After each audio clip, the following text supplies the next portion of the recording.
All right, are you Rebecca Rideau? Yes, ma'am. And Ms. Rideau was previously in court, entered pleas of guilty in cause numbers 23-0928, 23-2106, 23-2107, and 24-1925. All of those were theft of property with previous convictions. I have received the pre-sentence report. Has everyone had an opportunity to review that report? The defense State has, Judge. And there was no agreement. This was just open to the court. Is that correct? Yes, Your Honor. I believe so, Your Honor. I didn't represent her at the stage where she entered the plea. Okay. My understanding is those They were open. And are there any additions or corrections to the pre-sentence report? None from defense. Not from the state, Judge. In addition to reviewing that, the state has filed a couple of things. One is a motion for me to run any sentences consecutively, which means obviously stacked on top of each other. And I think I could do that in, I think 2106 and 2107, maybe not, but the other ones I can. Is that, are they different dates? I think they're all different. Are they? But Hold on, I'm looking. Yeah, they're different dates. let me make sure. I think all four of them are. They are. All right, so asking me to stack any sentences, and then he has filed a sentencing memorandum as well, in addition to a motion for me to deny discretionary jail credit. So, Mr. Kimler, if you would like, you may proceed. Your Honor, I would just note that seems to be an aberrant practice as far as its harshness that the state is attempting to exert on this defendant. And I don't know that it stands out from the queue of other cases before this court to deserve such treatment, but it is what it is. I would just observe, first of all, regarding the state's posture on consecutive sentences and the denial of discretionary jail credit. The defense certainly has criminal history, but it's not to such an extent or degree, in the circumstances, the individual cases aren't such to the extreme degree that it would warrant accumulation. And certainly the denial of her jail credit is something that is problematic. I don't know exactly which jail credit the state is attempting to deny her, but obviously if she's been in pretrial detention on these cases, it seemed that she would be entitled to that jail credit without much controversy. The grounds the state would be attempting to deny that, I don't know, but of course, we would argue that she should receive credit as every other defendant before this court has for the jail time credit that they've done pursuant to these cases. I would note that the pre-sentence report indicates that she does have mental health history dating back to her time in the military, where she was discharged. She had a general discharge, and there was notations there as far as the pre-sentence report that would involve some health issues. I believe her to be mentally competent. Now, I, of course, wasn't her attorney when she entered the plea, but I would assume that she has mentally competent then as well. Although, as I said, she does have mental health history.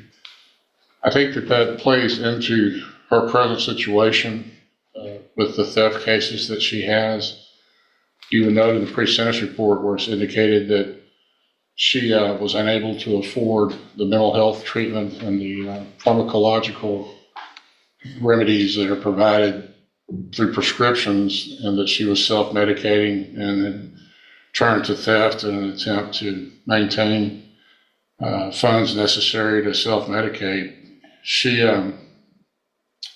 indicates in the report that her memory indeed was impaired on 3 of these offenses, and she doesn't seem to remember this. She doesn't attempt to minimize or mitigate her conduct in that regard, where she does in fact indicate that she accepts responsibility fully for her actions. But I think that that's indicative of, again, the circumstances surrounding these offenses that, of course, I guess it seems everyone in front of the court these days is finding mental health issues as something that mitigates their criminal conduct. But I do think that in this case it is well documented, going back again to her military history, that she has suffered from mental health issues. I think probation is an option with the court. Obviously, these are state jails, and court can put her on probation. And I know that the, the pre-sentence report, if you can look at that, tends to indicate, doesn't really indicate that they're, while they're not recommending probation for Ms. Rito, they don't rule it out. Well, let's not talk about probation.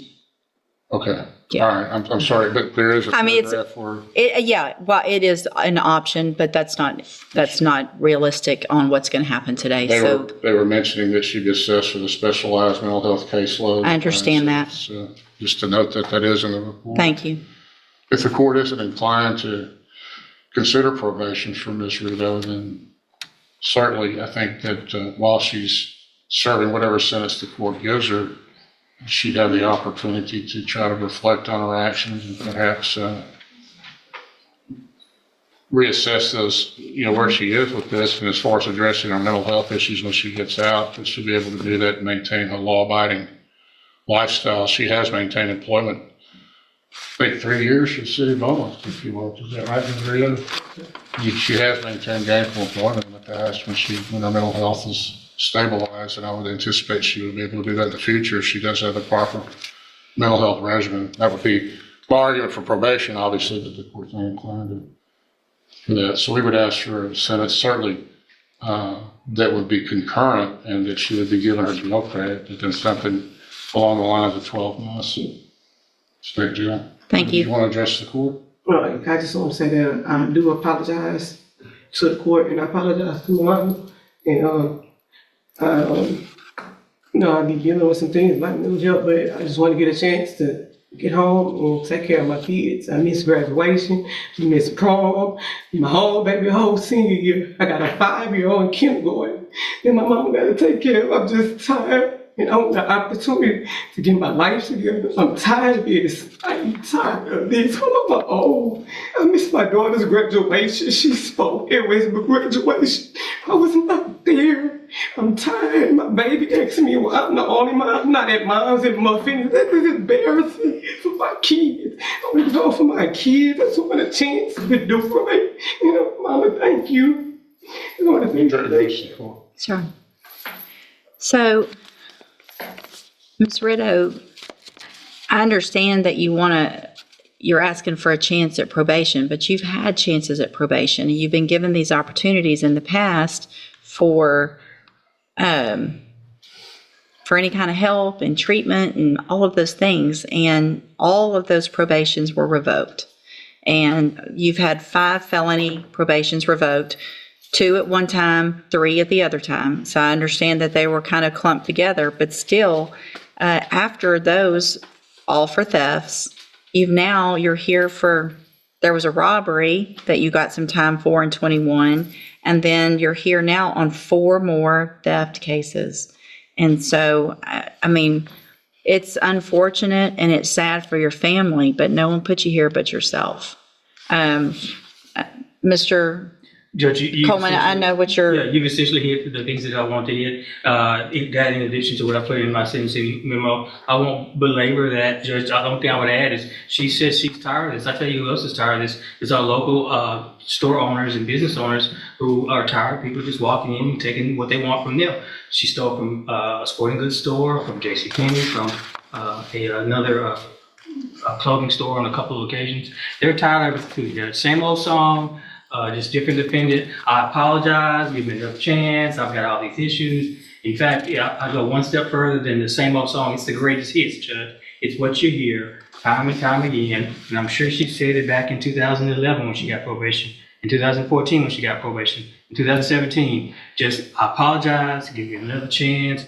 I've got these issues. Judge, if ever there's a case to consider denying her the discretionary jail credit under the Code of Criminal Procedure, this is the case. And it's my understanding with regard to that. I know it's kind of, it's just Problematic. well, I don't say it's problematic, but I can't give the max and do that. that's my understanding. That's your understanding. Yes, that's it in a nutshell, Judge.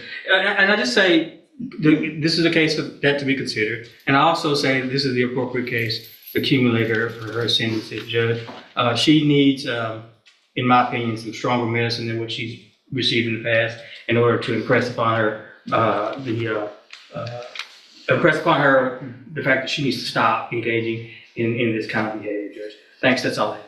Thank you. I would just argue from the standpoint of equal protection as far as the other defendants listed. Well, so here's, speak up so she can hear. I would argue from the standpoint of equal protection of laws, Your Honor, what distinguishes her from the other defendants that have been before this court who are similarly situated with similar criminal histories? Well, here's where, I'm sorry. here's where I am on this. I don't disagree with Mr. Coleman. I appreciate that he's gone out and tried to figure out some stronger things to do on some of these cases where we are stuck with state jail felonies. I've been very frustrated with that in the past.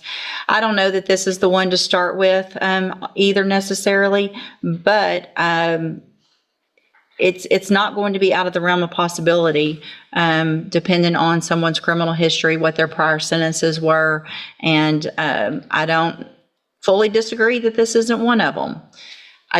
I'm not going to do that this time, but I do appreciate the thought that went into this and don't necessarily disagree that there's going to be a time that this might happen, including to you if you continue to do what you've been doing for your whole life. Because if you're back in here after today on a theft, I can assure you that Mr. Coleman will remind me what he asked me to do that I didn't do. And I will on that. Do you understand? So if you want to be there for your kids, then you got to figure out something other than stealing. I'm going to find in all of your cases that you entered your pleas of guilty freely and voluntarily. In cause number 23, DCCR 0928, find you guilty of the state jail felony of theft of property. Sentence you to a term of 24 months in the state jail prison. You will receive credit on that sentence for any time that you've been in custody that the law gives you the right to receive. Cause number 23, DCCR 2106, find sufficient evidence to find you guilty and at this time find you guilty of theft of property. Sentence you to 24 months in the state jail prison. You will receive credit on that sentence for any time that you've been in custody that the law gives you the right to receive. Cause number 23, DCCR 2107, find sufficient evidence to find you guilty and at this time find you guilty of theft of property. Sentence you to a term of 24 months in the state jail prison. You will receive credit on that sentence for any time that you've been in custody that the law gives you the right to receive. Cause number 24, DCCR 1925, find sufficient evidence to find you guilty and at this time find you guilty of theft of property. Sentence you to a term of 24 months in the state jail prison. You will also receive credit on that sentence for any time that you've been in custody that the law gives you the right to receive. These cases, I am going to run them concurrently, which means together at the same time. Part of the reason I did the 24 months is because I'm going to see that when you come back, that this is the max on a state jail felony you can get. So next time, whoever's here, if it's me or someone else, is going to see that you have progressively gotten worse, your sentences have gotten worse, and when someone like Mr. Coleman files something asking that these run consecutive or that we deny credit, that's likely to happen. I'm handing you in all four of your cases the trial court certifications. These show that these were not agreements, and so you have not waived your right to appeal. You can talk to Mr. Kimler about that. I have also handed you a written admonishment regarding your ineligibility to possess a firearm or ammunition. Because of the judgments entered against you, possession of a firearm or ammunition could lead to charges against you. Firearm is a legal term, and you should read the written admonishment I provide you to see what devices qualify as a firearm.